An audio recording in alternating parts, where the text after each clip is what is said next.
hacer una equivalencia. Estamos con esta parte. ¿Cómo les fue con los segundos?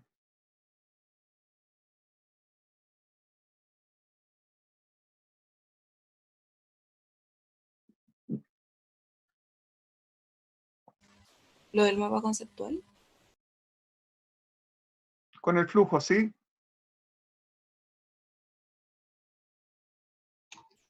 Bien, profe.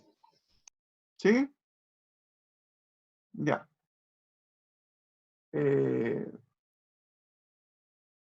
Miren, no, yo no sé. ¿Alguien ha tenido algún pariente que haya sufrido de esta enfermedad? ¿De cáncer? Sí, profe. Sí, profe. Sí, profe. ¿Sí? No sé si... ¿Y cuál fue la experiencia? Obviamente, Pésimo. ¿alguien puede compartir eso o no? O sea, en mi caso, mi abuelo ya estaba terminal cuando se lo descubrieron, así que solo le hicieron cuidados paliativos. Ya.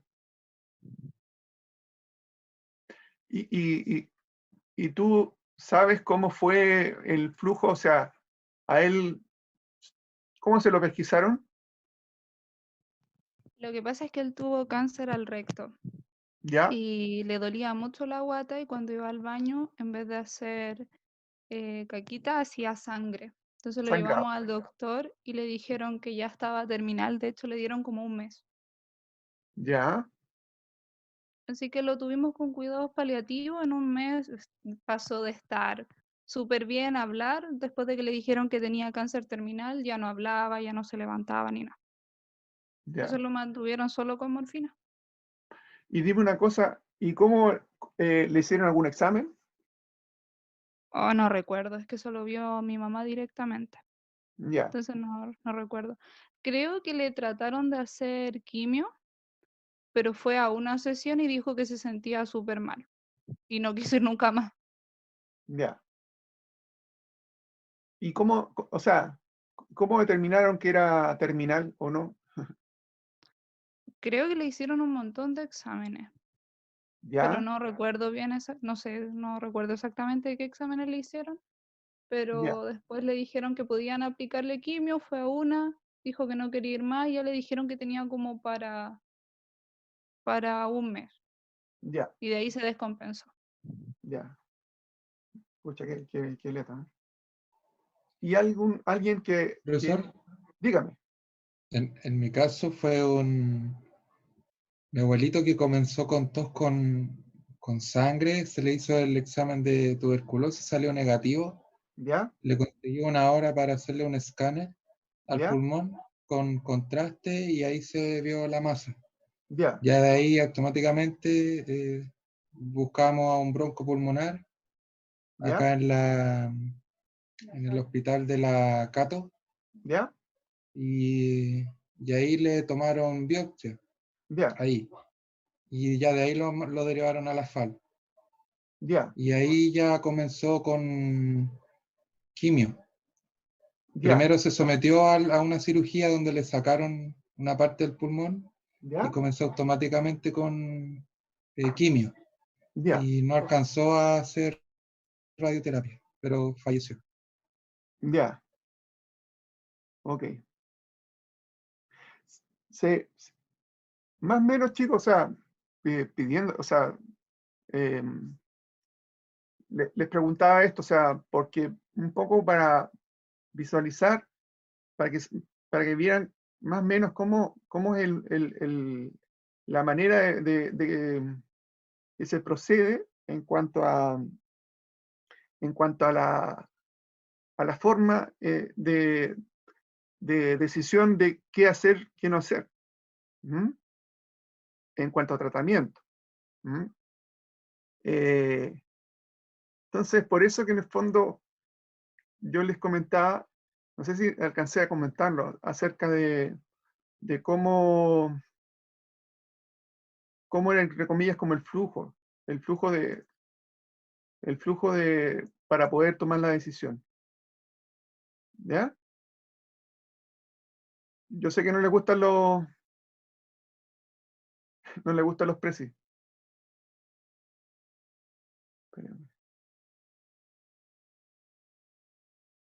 Pero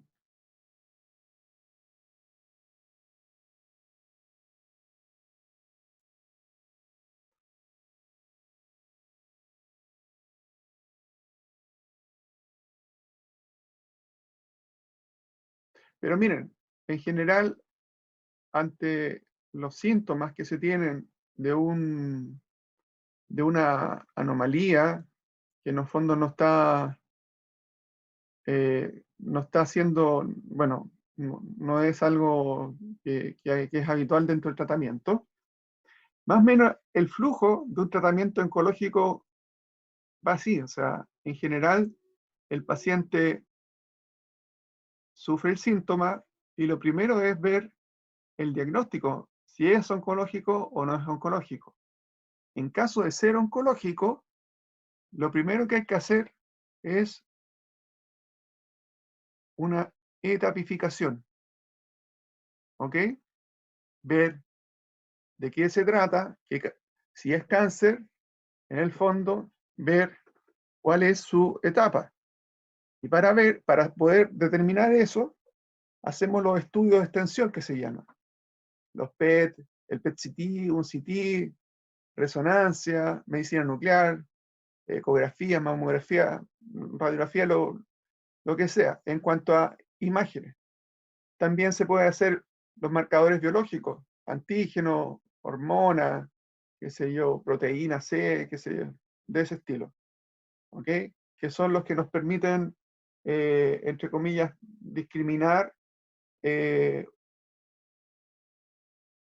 o mantener, o sea, saber si es que algún tratamiento va a ser mejor que otro por el tipo de marcador que está teniendo, ¿ya? Luego de eso, idealmente, o sea, siempre un paciente oncológico debería tener una biopsia de tipo de las que vimos, excisional, qué sé yo, eh, aspirativa, por aguja fina, no sé, alguna clase de biopsia, porque la biopsia nos va a dar la histopatología del tumor, ¿ya? Y eventualmente también se puede ir a una cirugía exploratoria, si es que ya no, en el fondo, no se puede tomar muestras para ver a qué me refiero con cirugía exploratoria. O sea, hacen una cirugía, abren, ven si tiene ganglio, no tiene ganglio, sacan muestras, ¿ya? Eh, Dependiendo si el tumor es abordable, lo sacan, si no, en el fondo hacen estos muestreos. ¿Para qué? Para poder establecer la clasificación TNM. Acuérdense que el TNM es tamaño del tumor, linfonodo, y la M de presencia o no de metástasis, ¿ya? Con eso, lo que vamos a tener, vamos a buscar una decisión del tratamiento, ¿ok? Ya una vez teniendo como claro de qué estamos hablando, lo que hacemos es, lo que hace el médico es tomar una decisión de tratamiento oncológico, ¿ya? Ahora, las decisiones pueden ser paliativas o curativas, ¿ya? O a veces le dicen otros, es por si acaso, ¿ya? En cuanto a las intenciones. Pero fundamentalmente son paliativas o curativas. ¿Eso cómo lo ve un solo médico? No. El ideal es que dentro del grupo de tratamiento de tratantes haya un equipo en el cual se presenta el paciente a un comité donde van cirujanos, el quimioterapeuta, radioterapeuta, alguno que trabaje en inmunoterapia, ¿no? Y en base a eso, cada uno aporta su experiencia en cuanto a publicaciones, estadísticas, para ver cuál es la mejor manera de abordar el caso del paciente en cuestión, ¿ya? Como le decíamos, se ve toda la tipificación, se ve la edad del paciente, cuál es lo que llaman el performance status, o sea, cómo se encuentra realmente, porque hay pacientes que pueden tener 50 años, relativamente jóvenes, pero no haber tenido una buena calidad de vida, entonces no están muy bien. O sea, si tú le haces un tratamiento a esos pacientes, lo más probable es que no van a resistir mucho. Pero sí hay otros pacientes que tienen 60, 70 años, pero que han llevado una excelente calidad de vida, por lo tanto, ellos sí van a poder, en el fondo, soportar un tratamiento más, entre comillas, intensivo, o un curso de tratamiento normal. ¿Mm? Pasa por el hecho incluso de si tiene, por su edad, si tiene cardiopatía, qué sé yo, porque esas patologías asociadas ya son limitantes como para poder pasar al paciente a cirugía. Entonces dice, no, el paciente, miren, no tiene un buen performance status, tiene estas patologías asociadas, miren, no, es muy riesgoso someterlo a una cirugía porque lo más probable es que el paciente se muera dentro de la cirugía.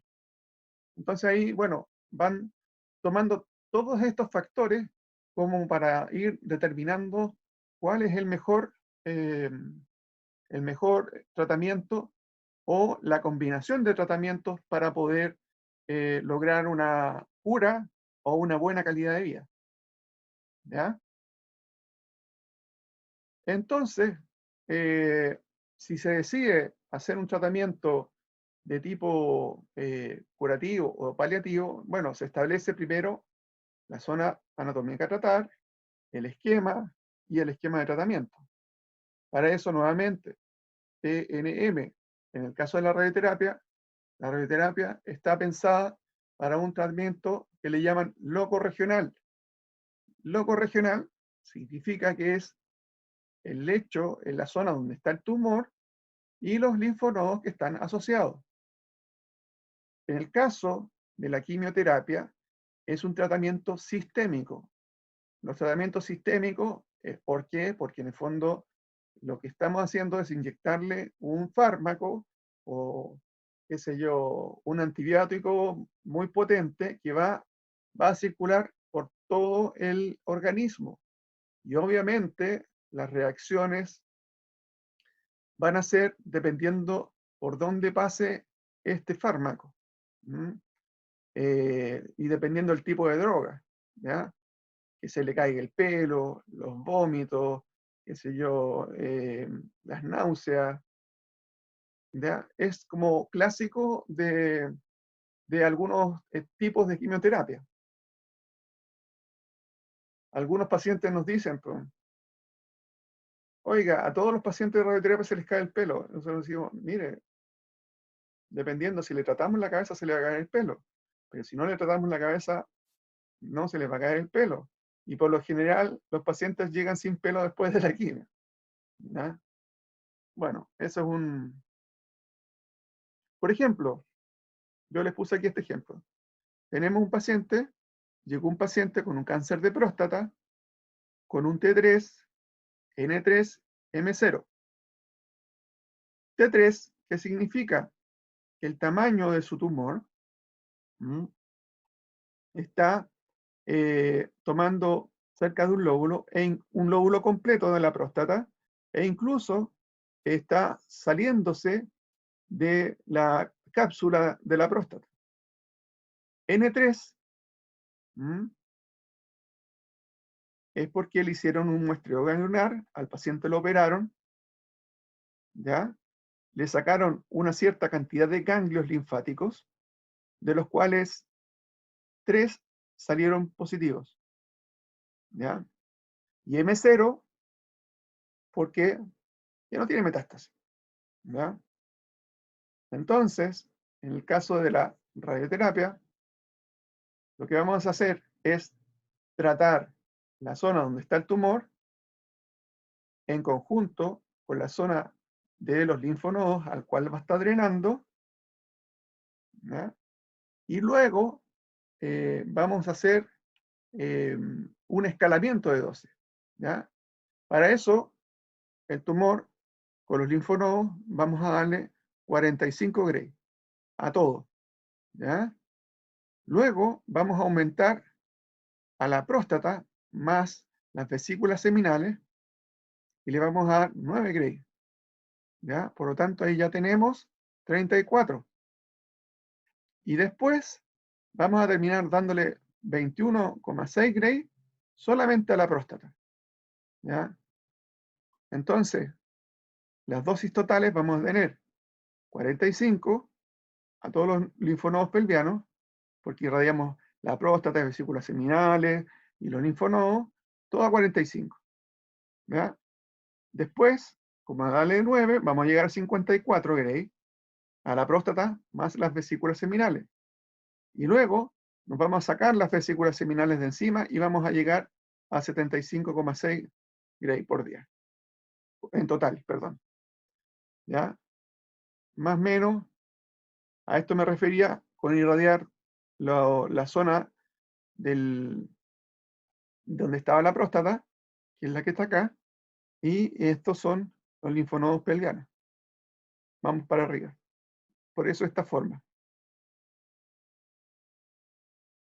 Aquí le hacemos un poco el quite. ¿Ya? Y de esta manera, después de esto, nos vamos achicando a esta zona.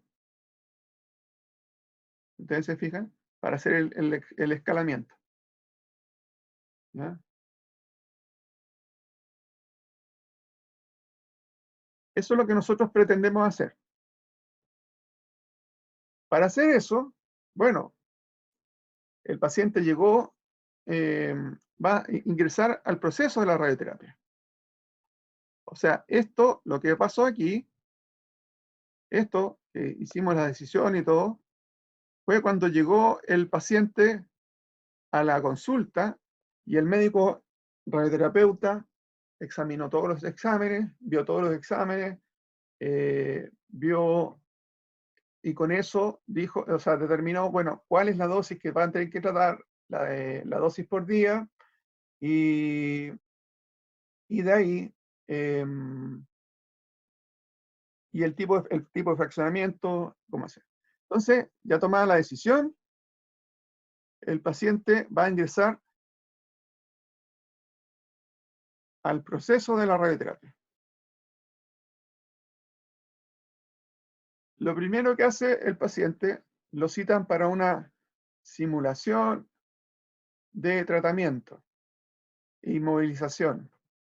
Le puse planificación, pero en el fondo yo creo que el término más adecuado es simulación, en el cual al paciente se le va a colocar en la posición en la que se va a tratar.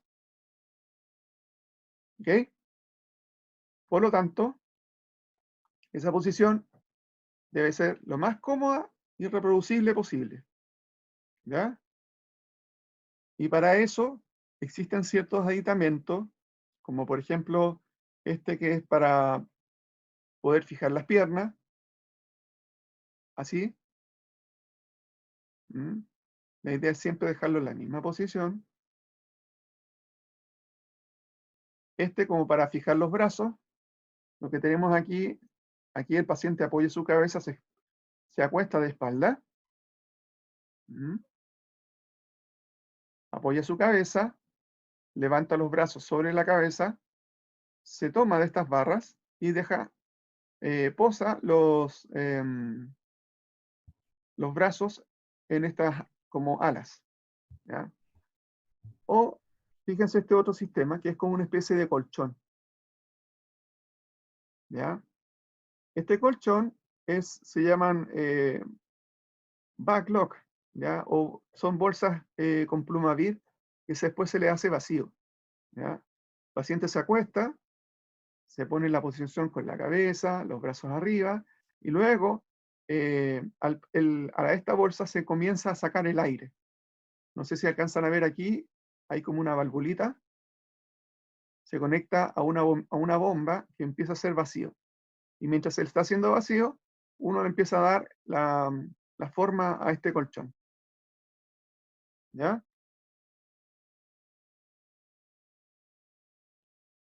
Entonces lo que estamos teniendo al final es una posición que el paciente después va a venir al tratamiento y lo primero que va a hacer es colocarse este aditamento y nos va a garantizar más o menos que la posición va a ser lo más parecida a lo cual se simuló. ¿Mm?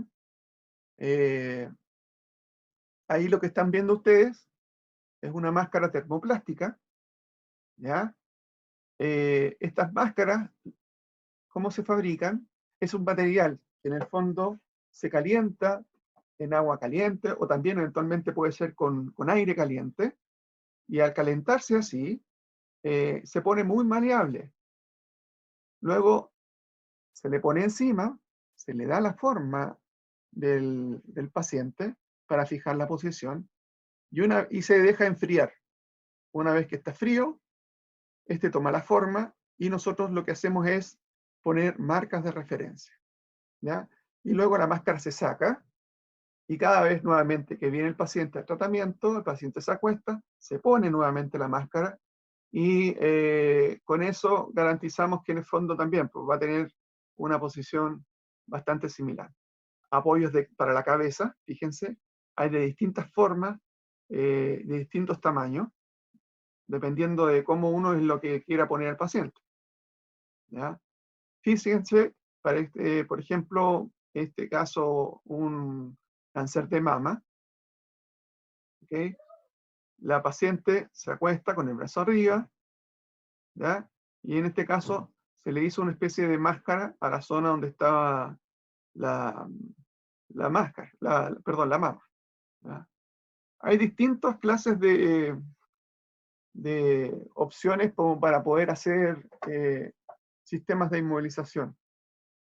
¿Ya? Ahora, luego de eso, tomamos imágenes para la planificación del tratamiento. Las imágenes básicamente es un TAC, una tomografía en la posición del cual el paciente se simuló. ¿Ya? Existen también los simuladores de tratamiento que son dedicados o también existen simuladores CT. Los simuladores de tratamiento, ¿qué son? Son equipos de rayos X que tienen la misma característica del equipo de tratamiento. O sea, un gantry con un tubo de rayos X y abajo un detector.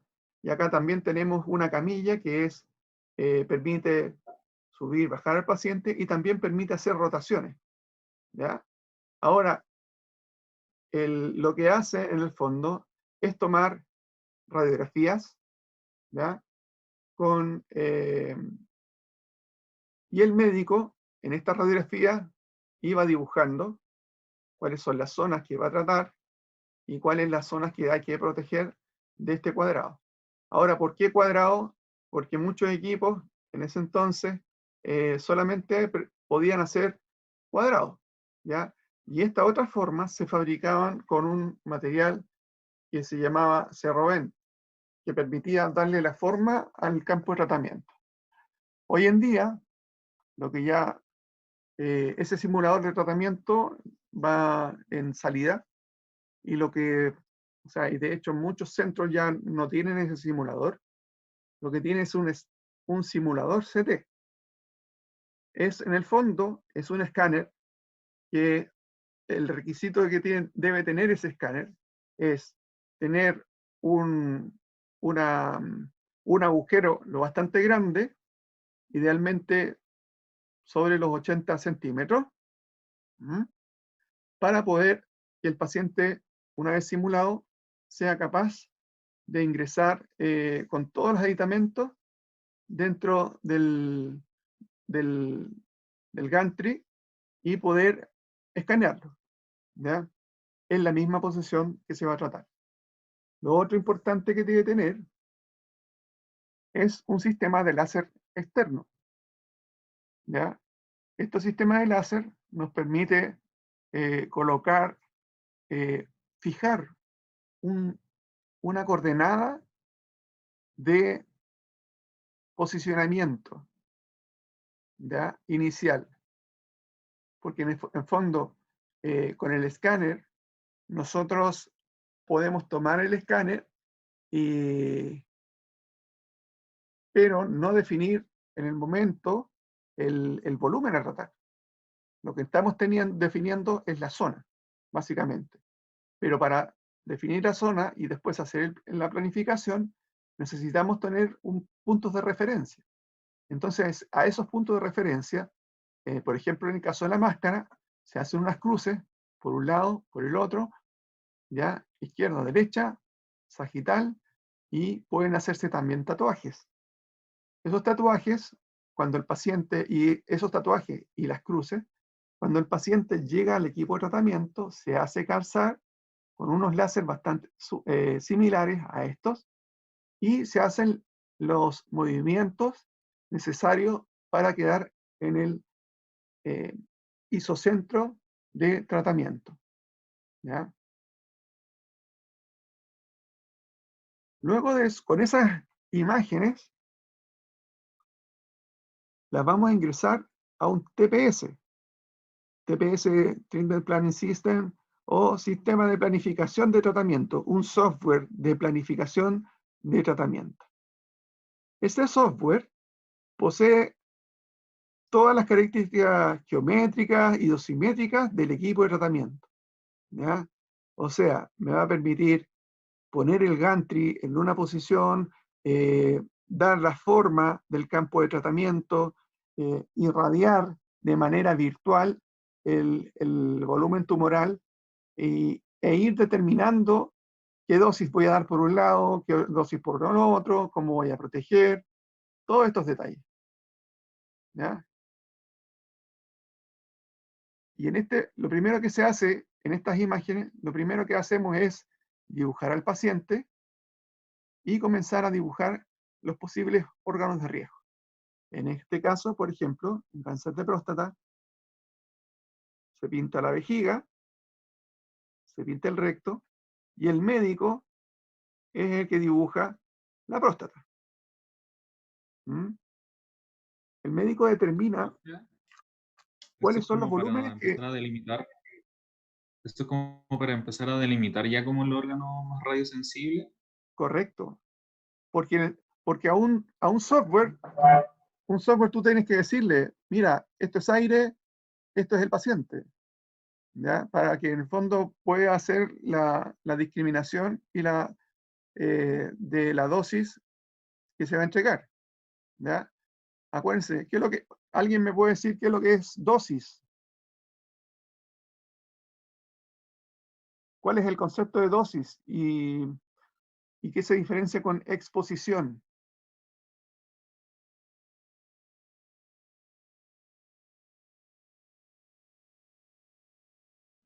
La dosis como lo absorbido por cada órgano, es la radiación absorbida por cada órgano, ¿no? La energía que se entrega a una unidad de masa. Y la exposición,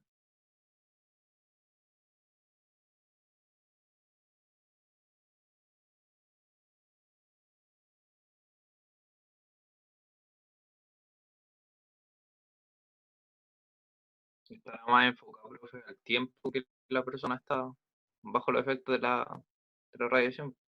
ya. No.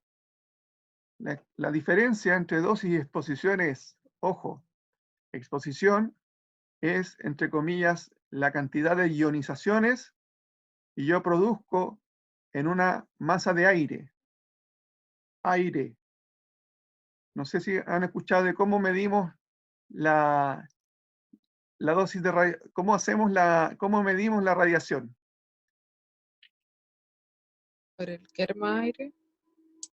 ¿Ya? Pero ¿y con qué aparato? Un exposímetro. ¿Ya? Es una manera. ¿Y cómo es el exposímetro?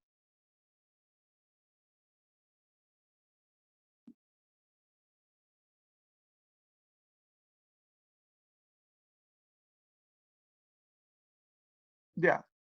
En general, la gran mayoría de los aparatos que nos sirven para detectar radiación, por lo general son en base a cámaras de aire. Acuérdense que la propiedad que tiene la radiación es ionizar. Y el aire también se puede ionizar. Una vez que entra la radiación a este grupo de aire, a esta cantidad de aire, va a producir iones, y en el centro lo que tiene el aparato es un cátodo que va a ser capaz de atraer estos iones, porque los iones van a tener carga. ¿Ya? Entonces, si yo tengo una diferencia de potencial de positivo en negativo, estas cargas, si son positivas, van a salir hacia el lado negativo, y si son negativas, van a ir al lado positivo.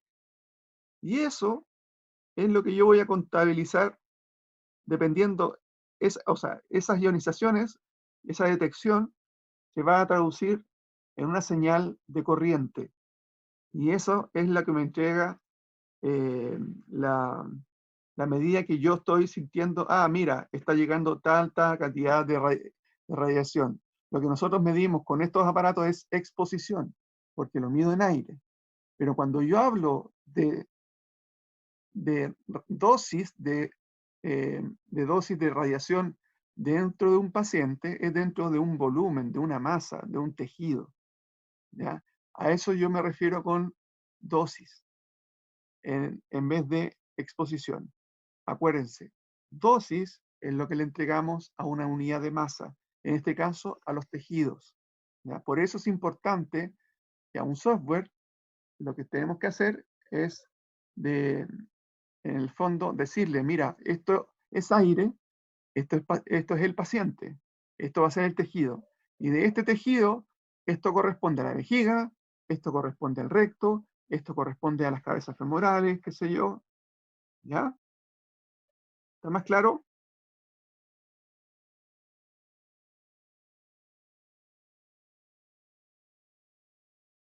No se peleen. ¿Ya?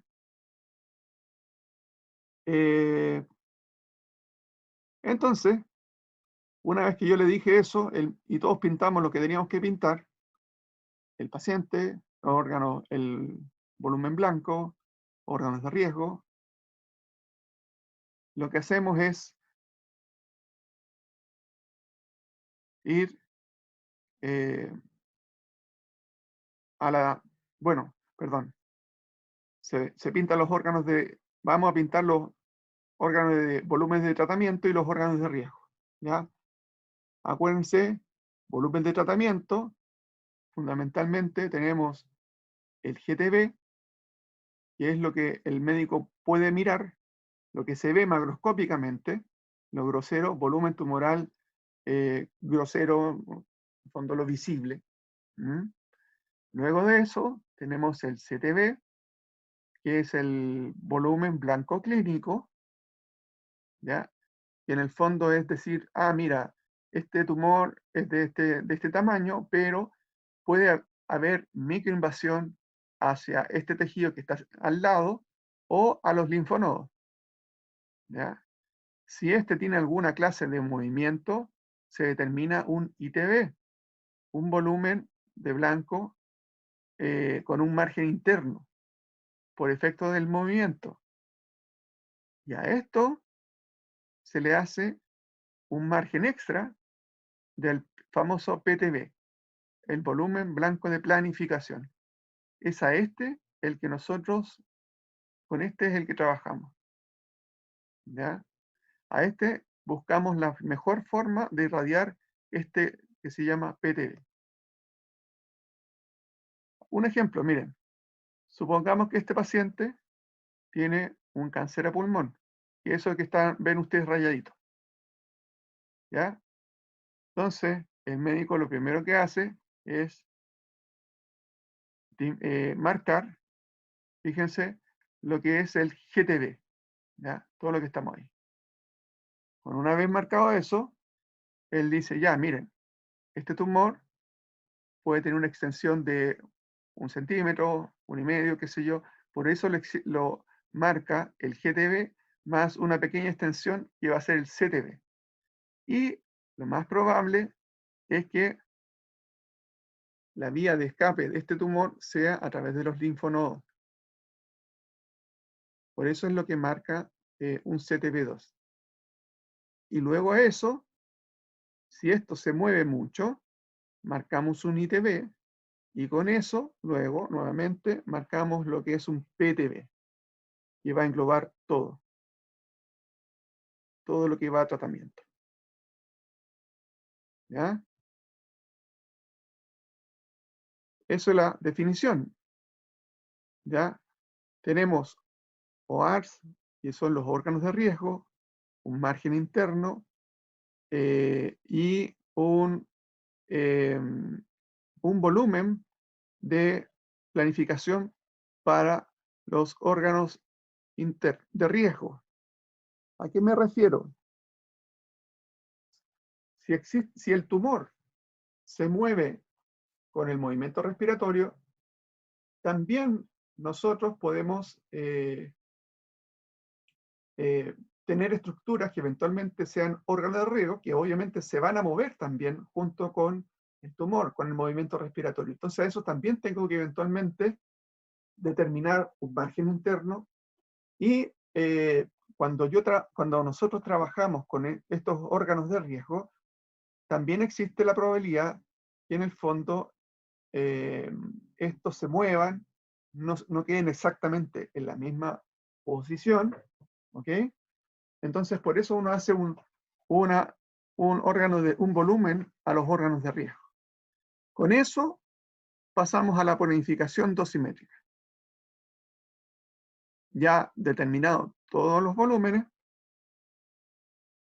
se determina cuál es la forma en que vamos a tratar al paciente, ya sea técnica SSD, o sea, de distancia fuente-piel, ¿ya?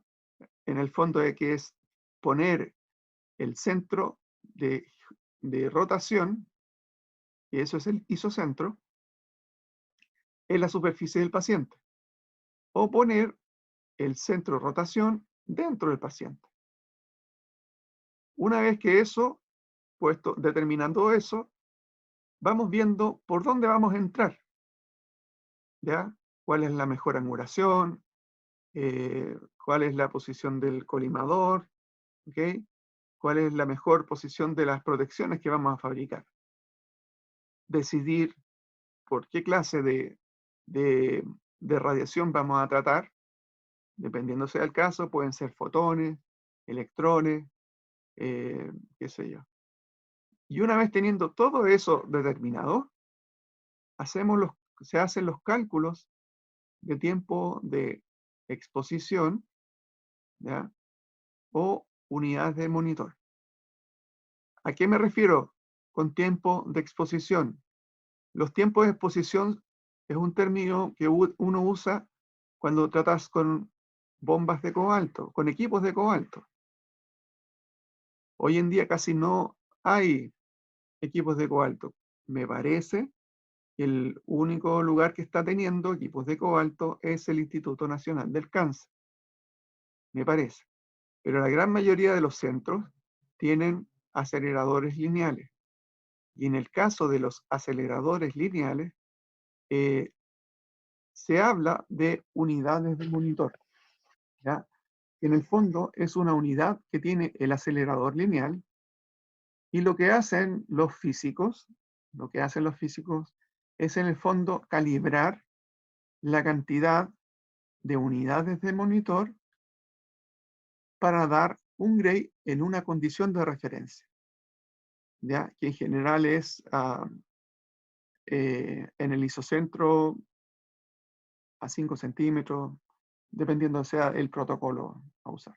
Y con eso en el fondo vamos a ver, ya, con eso, si yo le quiero dar 2 Gray, en estas determinadas condiciones, voy a tener que dar, para dar esos 2 Gray, voy a tener que darle 250 unidades de monitor. ¿Ya? Ahora, todo eso, nuevamente, nos aparece la radiobiología. Es algo que hay que tener muy en cuenta, son los niveles de tolerancia que depende del esquema de tratamiento. Yo les contaba que los esquemas tradicionales son, por ejemplo, 1,8, 2 Gray por fracción, y van del orden de 25 a 42 fracciones, más o menos, con intención, ojo, curativa. Cuando nuestra intención es paliativa, y sabemos que no vamos a curar al paciente, entonces nuestro objetivo es irradiar al paciente para producir una mejoría de síntomas solamente. Nuestro fraccionamiento va a disminuir en dosis total. Por ejemplo, y en dosis total, perdón, y en número de fracciones. Porque lo que nos interesa, que fíjense que un paciente que está malogrado, que no tiene buena calidad de vida y que está con mucho dolor, no lo voy a hacer venir 25, 42 veces, ¿ya? Porque no va a ser capaz de tolerarlo. Me interesa darle un tratamiento lo más rápido, efectivo posible, que quite su molestia. Por lo tanto, lo que se hace en general es disminuir la dosis total y aumentar la dosis por día. ¿Ya? Entonces pueden ir de 1 a 10 fracciones, una fracción de 8 Gray, por ejemplo. Por ejemplo, 4 fracciones de 5 Gray o 5 fracciones de 4 Gray. ¿Ya? Esos son algunos esquemas, 30 Grays en 10 fracciones de a 3 Gray por día. ¿Se fijan? Esos son esquemas en general de tipo paliativo, lo que nos permite en el fondo acortar el curso de tratamiento para producir una mejoría de los síntomas que molestan al paciente. Una vez que ya se ha hecho la dosimetría, tenemos lo que es el control de calidad y verificación del tratamiento. ¿Ya? Para eso, ¿qué se hace? Si es un tratamiento con una técnica especial, ya sea con IMRT, con alguna técnica, lo que hay que hacer en el fondo es chequear que lo que está diciendo el planificador, el equipo es capaz de hacerlo. ¿Ya? Para eso los físicos lo que hacen es pasar el tratamiento al equipo e irradiar un maniquí. ¿A qué me refiero un maniquí? En el fondo le llamamos maniquí o fantoma, que lo que hace es, le hacemos el mismo plan de tratamiento a este maniquí, que tiene montones de cámaras de ionización que nos van a medir la dosis de radiación, y lo irradiamos de la misma manera como se va a tratar. ¿Ya? Y lo comparamos nuevamente con lo que dio el planificador. Si la comparación está buena, hay un porcentaje de aprobación, dependiendo hay una serie de índices, qué sé yo, se da por el visto bueno para comenzar el tratamiento. Si algo no está funcionando bien, lo que hay que hacer, en el fondo, volver hacia atrás, a ver la planificación, qué es lo que está fallando, ver algún factor que en el fondo el equipo no lo está haciendo. Y determinar eso para poder ver, mejorar el plan y que el paciente se pueda tratar. También ya al paciente, en algunos centros se le citaba, previo al tratamiento, a una verificación de la posición del isocentro. El paciente se llevaba al servicio, se le citaba, llegaba el paciente y lo que hacíamos era tomar radiografías o radiografías de verificación en el equipo de tratamiento, que pueden ser con imágenes portales. ¿Ya? ¿A qué me refiero con imágenes portales? En el fondo, los equipos de tratamiento tienen un panel de silicio opuesto al gantry. Entonces, yo puedo hacer exposiciones para poder tomar una radiografía con el equipo de tratamiento. Y en base a eso, determinar si está bien o no la posición del isocentro. Otros equipos ofrecen la facilidad de poder hacer una tomografía en la posición de tratamiento en el equipo de tratamiento. Hay un sistema que se llama Con-Beam-CT. En fondo, en español sería tomografía de haz cónico. ¿A qué se refiere con haz cónico?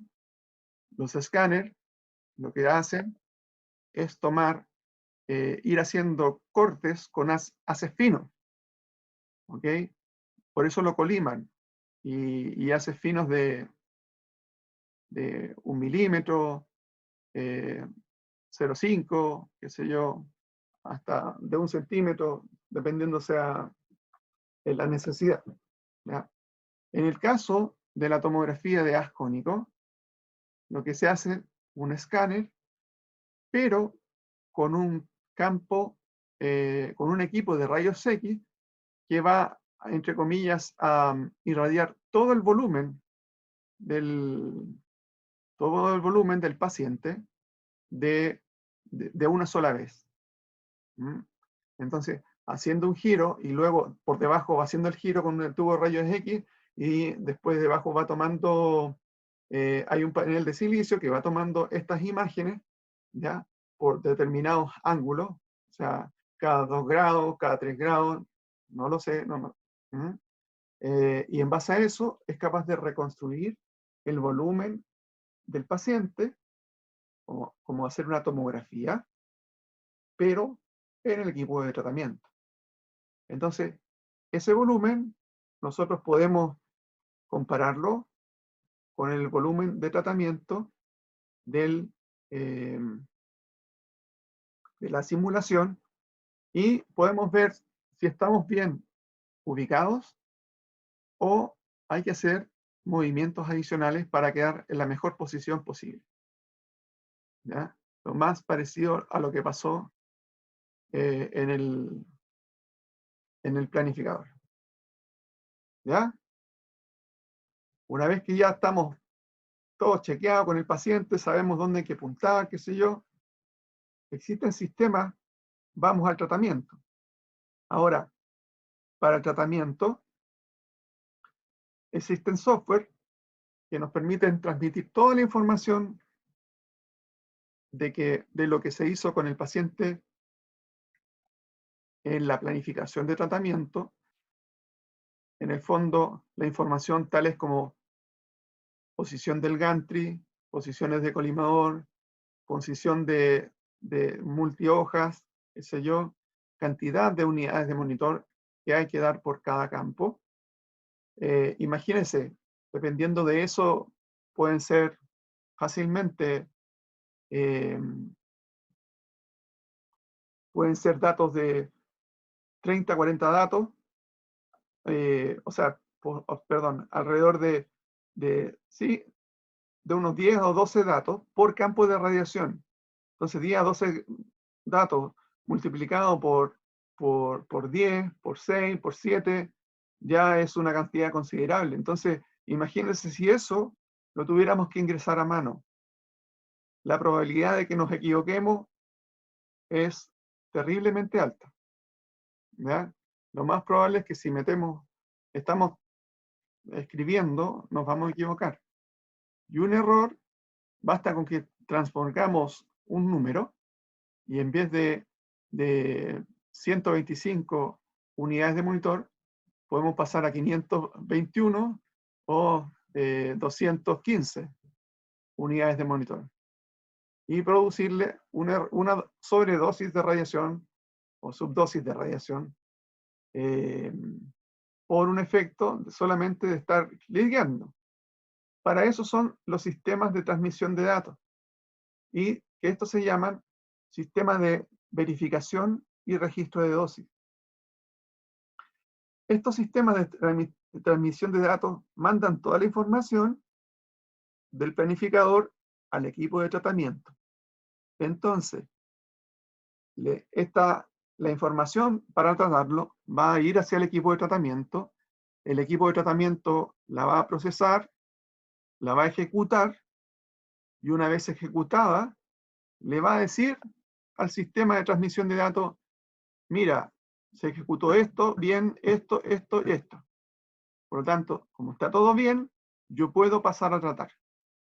Y una vez tratado, le dice, mira, de tal cantidad de unidades, de las 100 unidades de monitor que tú me dijiste, yo traté las 100. Perfecto, entonces dice el sistema. Entonces podemos dar esta sesión por terminada.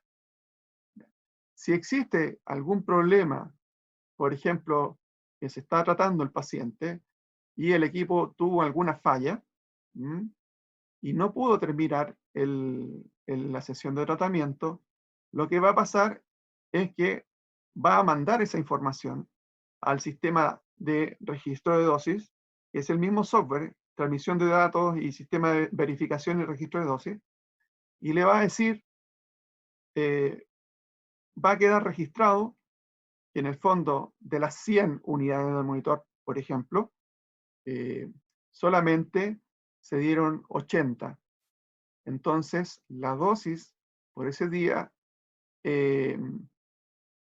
no fue completa. No se dieron los 2 Gray por día, sino que solamente le dimos 150.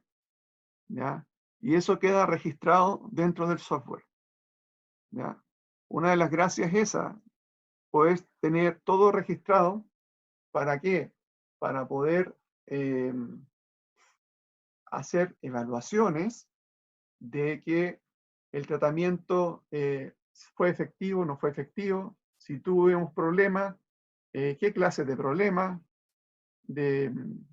entonces hacer entre comillas como una especie de auditoría. ¿Ya? Entonces tenemos el tratamiento, sistema de transmisión de datos, verificación. En algunos lugares existen las fichas de tratamiento y también las fichas clínicas. También están incluidos dentro del sistema de registro y verificación de dosis. ¿Ya? Durante el tratamiento,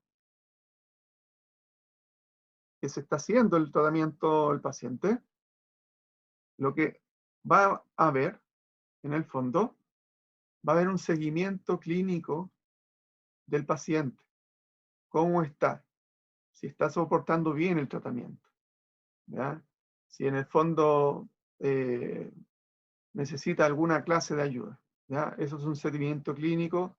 Y para ver, en el fondo, en algunos casos, ver si es que hay involución del tumor, si está respondiendo a la terapia.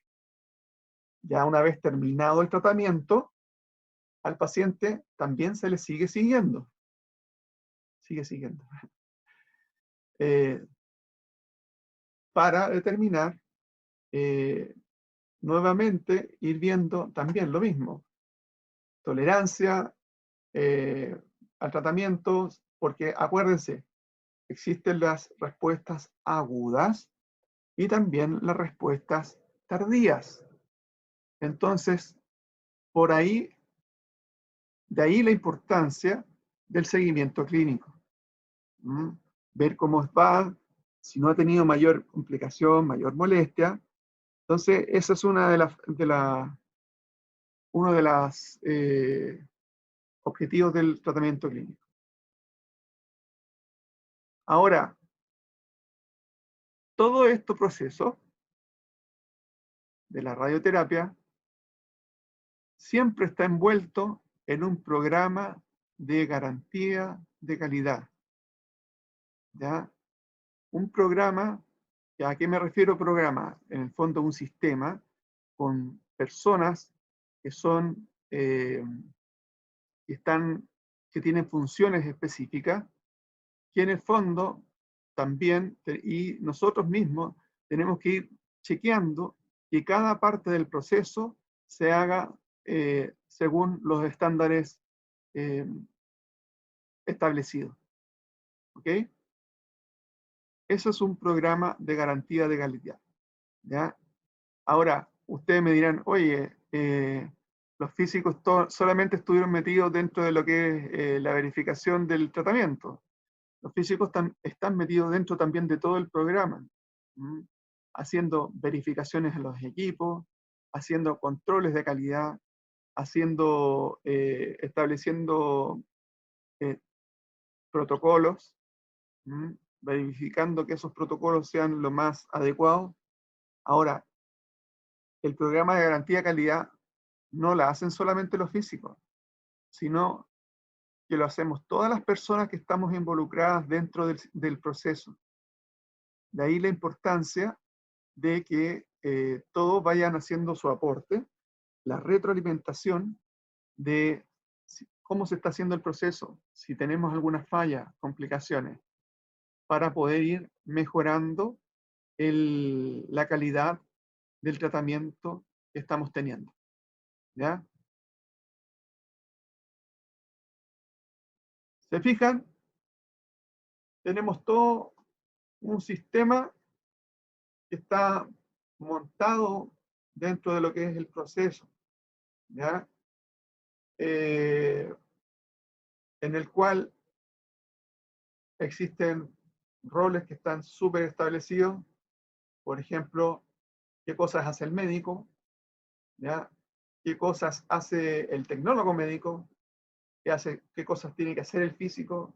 Y eso fue lo que ustedes vieron en la norma 51 del Instituto de Salud Pública. ¿Ya? ¿Qué cosas hace la secretaria? ¿Qué cosas hacen los auxiliares técnicos? ¿Ya? Enfermera. Todos tienen un rol bastante delimitado en cuanto al sistema de la manera de cómo trabaja un servicio de radioterapia. ¿Ya? Ahora, ojo, dentro de las responsabilidades que hay, si bien es cierto, hay responsabilidades de primera importancia, por decirlo así, ya sea responsabilidad de la manera como se prescribe, la dosis que se dio, las molestias que tuvo, que son las que tiene el médico, como también las responsabilidades del equipo de tratamiento. El físico médico que hizo el chequeo, los tecnólogos médicos, cómo hicieron la planificación, qué sé yo. Ahora las responsabilidades también son compartidas. Así que ojo con eso, tengan cuidado porque ante algún problema, eventualmente, esto les puede a ustedes también tocar que, entre comillas, estén implicados dentro de la cadena de responsabilidad. ¿Ok? Chicos, pregunta.